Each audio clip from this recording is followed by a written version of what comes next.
لبید بن عاصم عربیہ کا سب سے بڑا جادوگر، ایک ایسا آدمی جس نے صرف 3 اشرفیوں کے لالچ میں نبی پاک صلی اللہ علیہ وآلہ وسلم پر جادو کرنے کا سودا کر لیا تھا۔ امید ہے کہ آپ ہمارا کام کر پائیں گے، تھوڑا وقت دیجئے، آپ کا کام ہو جائے گا۔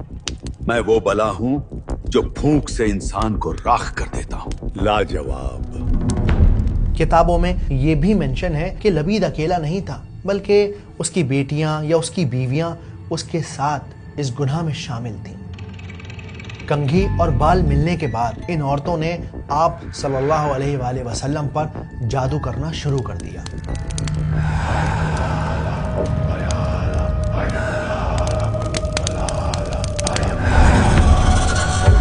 اور پھر اسی کالی سیاہ رات میں لبید نے کنگھی اور گانٹھ لگے بالوں کو ایک بھاری پتھر کے ساتھ باندھ کر بر زروان نام کے ایک ویران کنویں میں پھینک دیا۔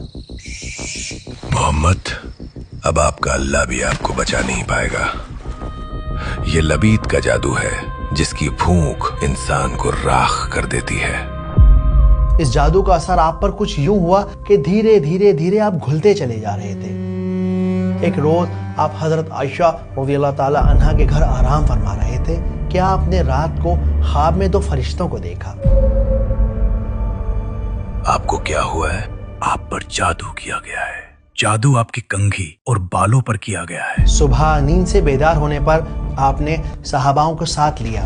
آپ اس کنویں پر گئے اور وہاں پتھر کے نیچے سے وہ سحر کا، وہ میجک کا سامان نکالا گیا۔ اور یہ وہ موقع تھا جب جبریل علیہ السلام نے آپ صلی اللہ علیہ وآلہ وسلم کو خبر دی، آپ سورہ فلق اور سورہ ناس پڑھتے جائیے اور ان گانٹھوں کو کھولتے چلے جائیے۔ اے پیغمبر صلی اللہ علیہ وآلہ وسلم، کہو کہ میں صبح کے مالک کی پناہ مانگتا ہوں ہر چیز کی برائی سے جو اس نے پیدا کی، اور گنڈوں پر پڑھ پڑھ کر پھونکنے والیوں کی برائی سے۔ جب ساری گانٹیں کھل گئیں، ساری نوٹس کھل گئیں، تب آپ صلی اللہ علیہ وآلہ وسلم نے بالکل ایسا محسوس کیا جیسے کسی نے آپ کو رسی میں جکڑا ہوا ہو اور اب آپ اچانک سے آزاد کر دیے گئے ہوں۔